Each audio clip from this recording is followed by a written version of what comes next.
All right, welcome to Win the Day live stream, where we talk about how you can win the game of real estate sales if you're a real estate agent, realtor. So yeah, that's what we're talking about. Happy Friday, happy Valentine's Day. Kenny Sherinsky, if you're out there, Mr. X lives on. I just told your story. Any rate, you should get here early. You can hear the fun stories. So here's what I want to talk about. About 2 years ago, 2.5 years ago now, could it be, the market started to shift and interest rates went up, transactions dropped, took a while. Prices are starting to adjust a little bit here. Not a ton, but some. I anticipate you're going to see more. Matter of fact, I looked here in a significant, I think half, half? Can't remember exactly, of the listings that are coming on are folks that bought post-COVID. 2020, 21, 2, 3, 4, right? So they are probably influenced by pandemic hibernation or whatever. What's it called when you can't go out? Hibernation or quarantine, whatever. I'm in a quarantine somewhere. I'll be at the beach. And then you have remote work, you have remote school, you have all that stuff. And prices were low, and then they started to climb, but you didn't care because the rates were low. So you bought this place and you didn't care, because even if it didn't rent, or if you had to go back, you could rent it and it would cover. 5 years later, the pandemic's over. You're being told to go back to work. The market shifted. It's not covering itself. The cost to own are to the moon. You don't get down here nearly as often as you thought. And it's a little bit of a nightmare. And of the 50%, I think it's 50% of the new listings coming on are those folks. Of that group, 30% are listing at or below the price they paid. Losers. That didn't work. That's a real estate investment that did not work. And that's an amateur at play, right? When you're making moves like that, that's an amateur. And amateurs almost always get cooked. Not moves like Jagger, huh? Yeah. No, Mick Jagger makes those work, but John Moran does not.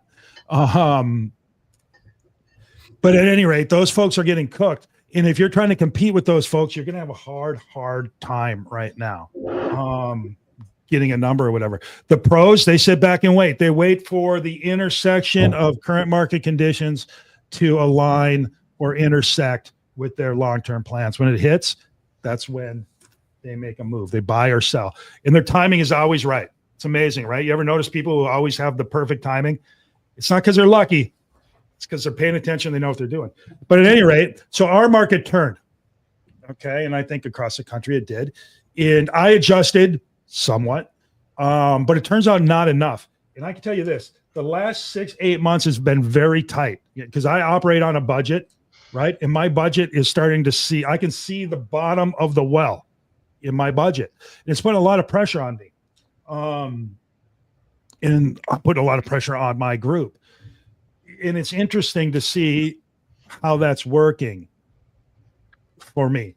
So I find myself up in the middle of the night often these last several months, right? Not because I want to be.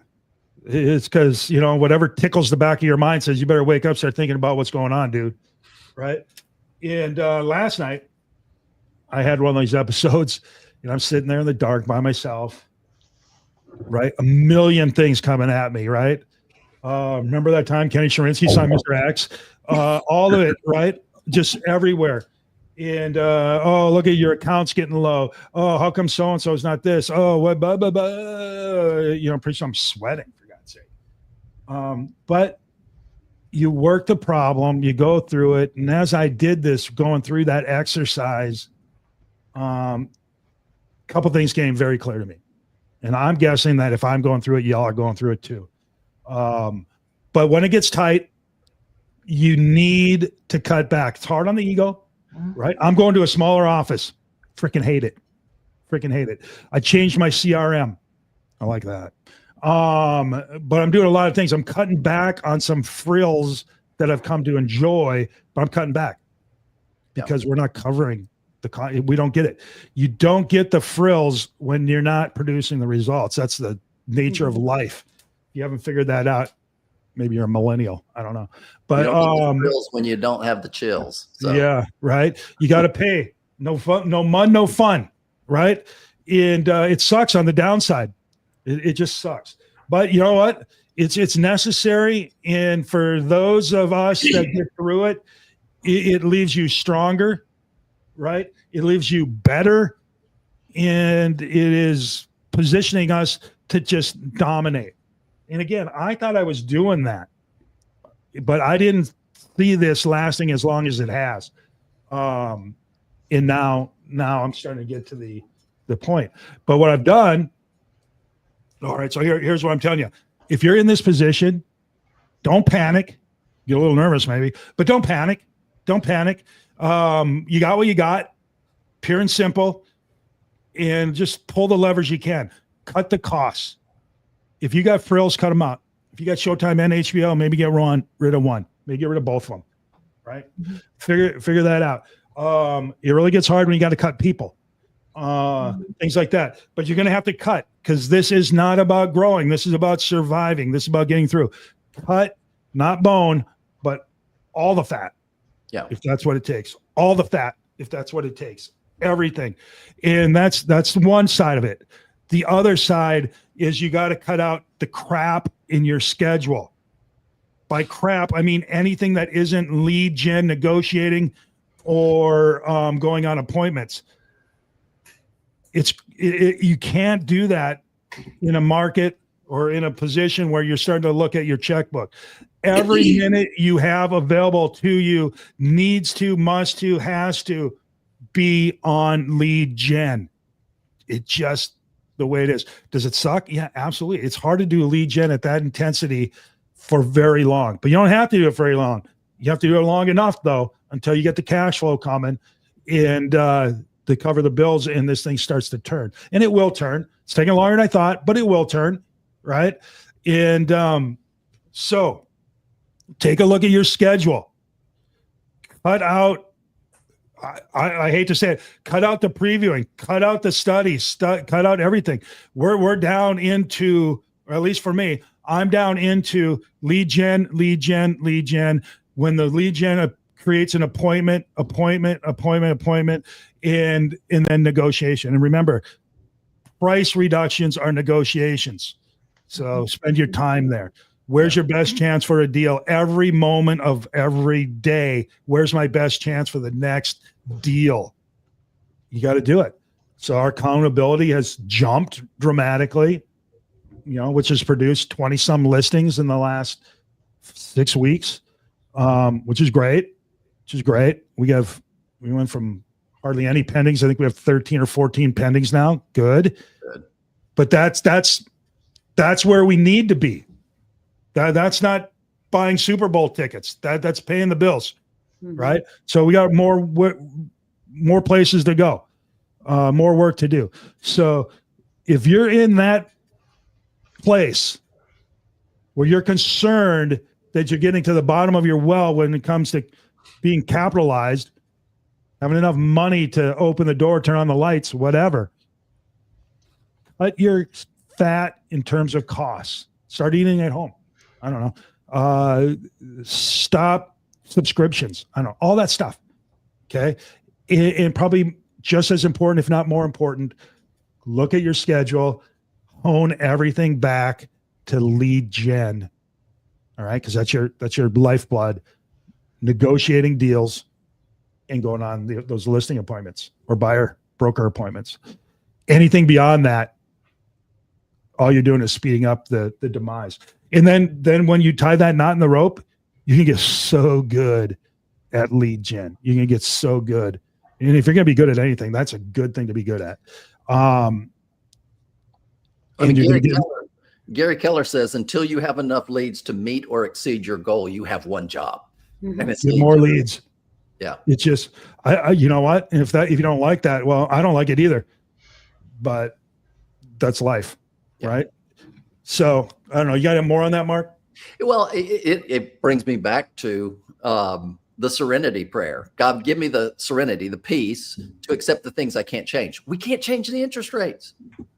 The courage to change the things I can. That's it takes courage to say to family sometimes, hey, we're cutting out Netflix. We're cutting out this. We're cutting out that. Especially if you have kids that go, what? I can't live without Netflix. I survived without Netflix for many, many decades. But the wisdom to know the difference between what is essential and what is just luxury, and dig deep into what you courageously dig deep into what you can change. And that is talk to a lot of people. Mm-hmm. What is something that you all, because, this is the only market that I know, when the market was great and funds were flowing, what did you do in that market to prepare for these times when things are tough? Dave. What are some of the habits that you guys established for yourselves? You need to have your business. So you have separate accounts, one for your business and one for your personal life, at least, right? If you have investment properties, you have one for each investment property. I won't go down on all that, but you fund your business. So when the times are good, I always try to fund my business a minimum of 3 to 6 months, meaning you know exactly how much you need. If your monthly nut for your business is $10K a month, whatever the number is, $5K a month, you need to have 6 months minimum in that account. So you put that money, and here's the thing, that should always be there. So that's one of your goals when you're starting out, is to fund your business, because if you don't have your business funded and the hard times hit, now what? And that's where, and you cut last from the business. But I would say in cutting from the business, if you're not doing deals, like John said, it's really hard to cut people. And you can downsize without completely cutting, meaning you can say, hey, look, we need to make some hard decisions. We need to pivot. Here's what's going on with the business. You can see that we don't have deals coming in. You can say to an employee, I can't give you a straight up salary. If you want to stay here, you come up with a package where they're completely dependent on closings. Mm-hmm. And then they're going to be more invested in helping you. But here's the thing, don't wait too long, because if you haven't, coming back to your question, if you haven't funded your business for at least 6 months and your personal account for at least 3, this has been more than a year. And I would suggest that everybody's been anticipating the rates going to come down third quarter, fourth quarter of last year, and it a little teeny bit, and now we're hearing maybe end of this year begin. So it's another year of this, maybe, who knows, we don't know. Yeah. So you got to cut everything as much as you can. And like I said, when you see yourself racing toward a cliff, don't wait until hitting the brakes will just screech you slowly off the end. You got to cut well in advance. You got to do it now. That's the first thing you do, is start cutting, because when you have a smaller obligation, it's easier to make it each month with less. Where I got caught is I had the 6 months. I had the year. We're into 2.5 years, though. I wasn't thinking 2.5 years, and I was slow. I was slow to react, and now I'm fast to react. That happened to me. Yeah, it happens to everybody. Mm-hmm. I'll guarantee if you're in business long enough, it's going to happen to you. Yeah. Right.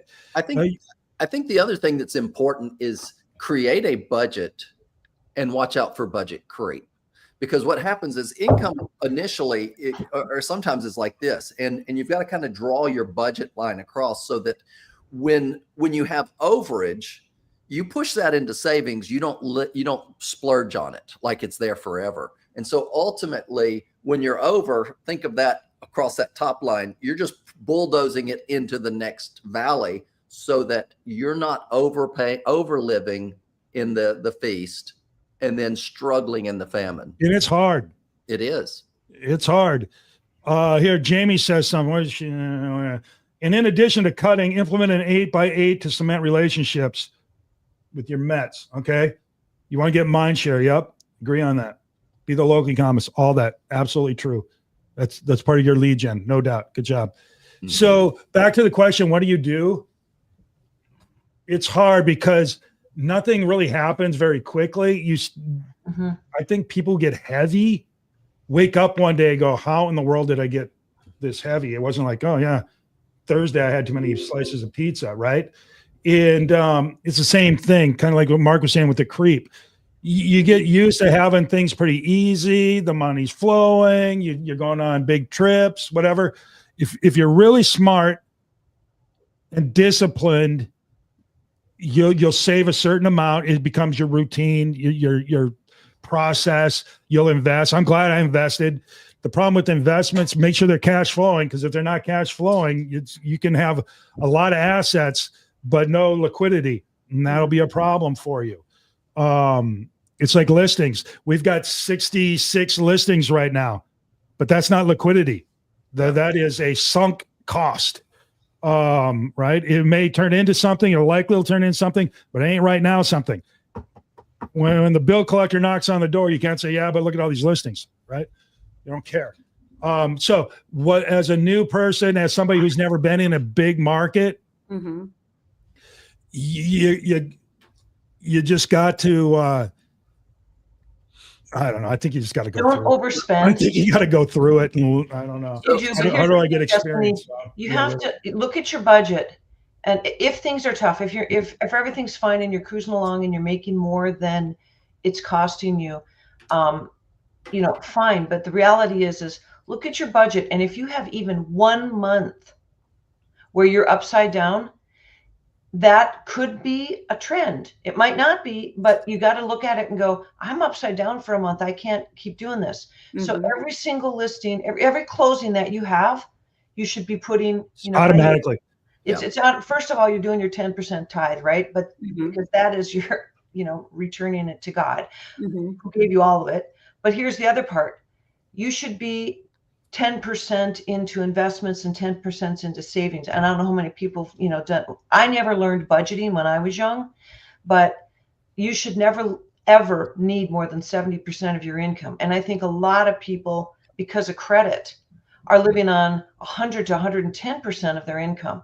Your entire outflow, and 2 different budgets, one for your business and one for your personal life.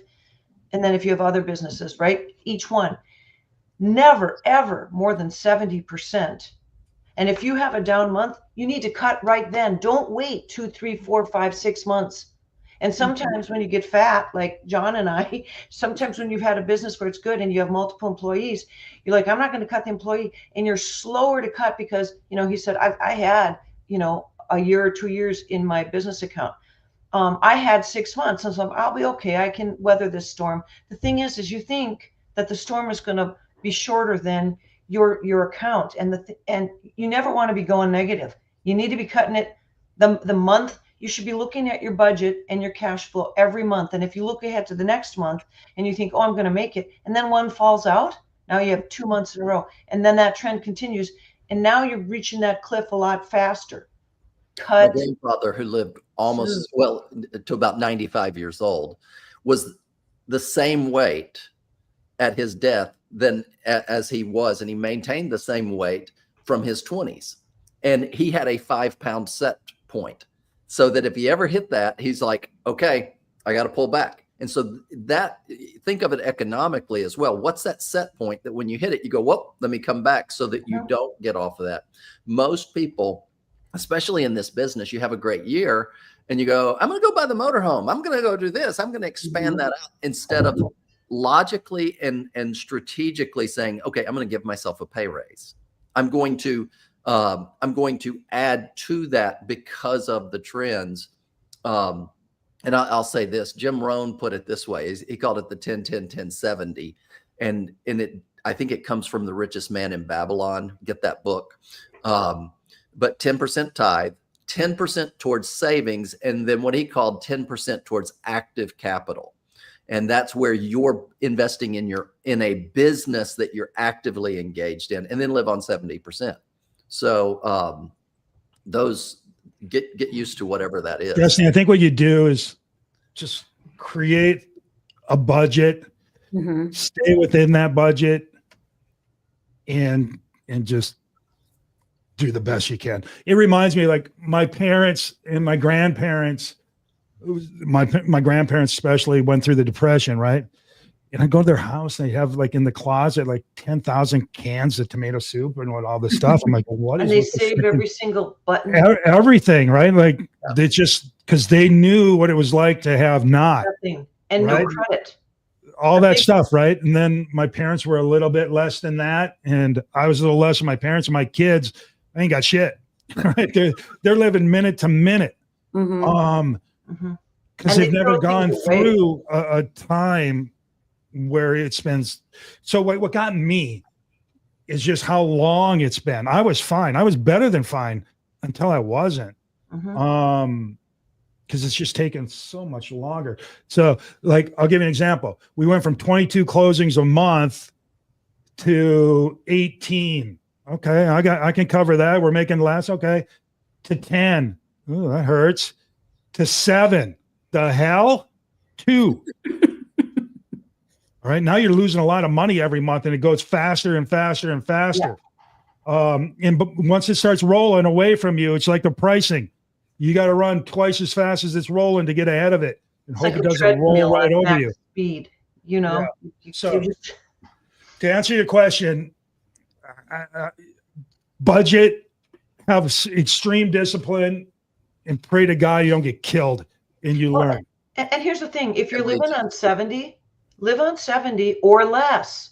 I've heard people where their goal in life is to keep living on less and giving away more. So it's either giving or saving or, you know, investing. But you got to be investing in your business because you're investing in you. That's number one. So that's the investment part.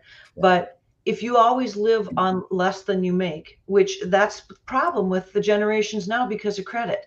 Coming back to, you know, what John's saying about his grandparents, my grandparents too. Like they had every button off of everything that, you know, how you get extra button, they'd save them in these little mason jars. Like they saved everything, pennies, you know, everything was saved because they knew what it was like to not have anything. And there was no credit and there was no food bank and there was no, you just didn't eat. There was no safety net. And Mhm. so, you know, think of it as there's no safety net. It's just me. And if you're always living on a lot less than you make and you're saving and you're investing, you'll be So okay. habit, get a good habit. But Try to get a good habit. every month, stay in those guardrails. Set up your guardrails and say, I'm not going outside of this. If I have less, if I'm going above my 70%, something's getting cut. Mhm. Something's getting cut, and do it right away so that you can But- stay in that 70%. So, Destiny, the good news is you haven't had to deal with the upside. I mean, I don't know if that's good news or bad side, but at least you're aware of it now, right? And there's going to be an The upside. depression. There'll be an upside. There'll be a good times coming. Just somehow keep it in your mind, right? Remind yourself somehow. Put a bunch of Campbell's soup cans in your pantry or something. I don't know. Save those buttons. But here, be careful, guys. I'm not trying to be pessimistic. I'm telling you, be optimistic. In like when I'm up in the middle of the night wondering what the hell's going on, it starts pessimistic for sure, scared, worried, anxious. But I always end up going back to bed because one, I am 100% supremely confident in me and the people I have. I go through these anxiety periods for sure, but I understand the process. I understand that lead gen is the gas that runs the engine, and I'm very good at lead gen. And thank God I can fall back on that. And so you be optimistic, be very excited. If you're watching this, you got something going on. Make sure you stick to lead gen more than you think. You think you need to do 3 hours a day, go to 6. Oh my God, 6 hours of lead gen? Are you nuts? Yeah, no, I'm not. You might even go to 7. And that's what you got to do. I would add to the optimism because here's the thing. Remember, and I say this all the time, you need housing, right? You need air, water, shelter, and then food. Okay. So in a second condo at the beach. So no matter what's going on, here's the thing. Everybody needs a place to live. So there's going to be a break of the dam. And the other thing is I was talking to the designated broker of HomeSmart the other day. HomeSmart has 7,200 agents here in the Phoenix metro area. And they do more volume than anybody anywhere. And I was asking him, you know, I always hear this figure, 85% turnover every 5 years. And he said, Julie, it's a third in, a third out every year. Third, 33% in and out.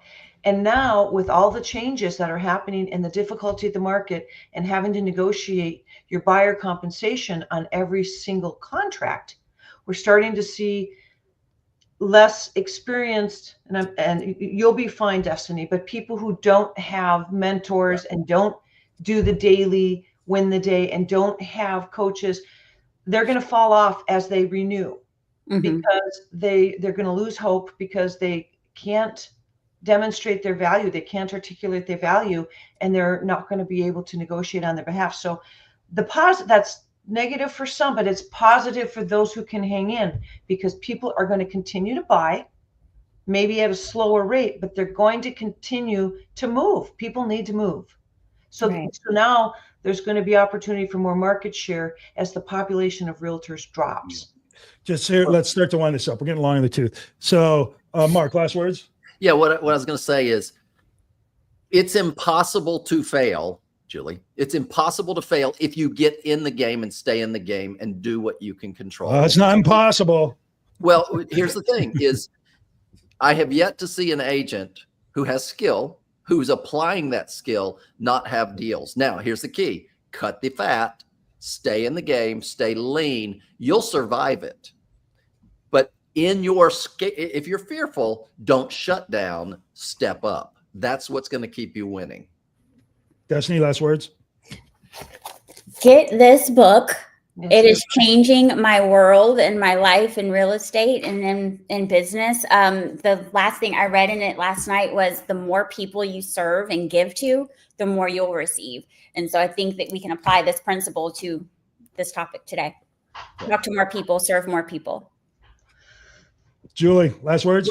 Along what Destiny just said, look for opportunities to serve people. Look for opportunities to make promises and keep them. Yeah. And you will be successful. Cool. So here I'll leave you with this. If it's tight, act now. Act now. I waited too long, right? And act bigger than you think, apparently. You'll be glad you did. Mm-hmm. Do not be down. Be optimistic. I'll give you an example. I saw a picture of the Back Porch Restaurant here. Okay. It was built, the picture was in 1974. 1974. It's one of the local iconic restaurants in Destin, Florida, the Back Porch. And it showed, here's a Back Porch, 1974, right? Nothing around it. One of those things. I started thinking, shit, 1974, 50 years ago. I wonder what the average price of a house was in 1974. You can't find that for Destin, Florida, but I can tell you this. According to the U.S. Census Bureau, the median sales price for a house in Florida in 1974 was $15,000.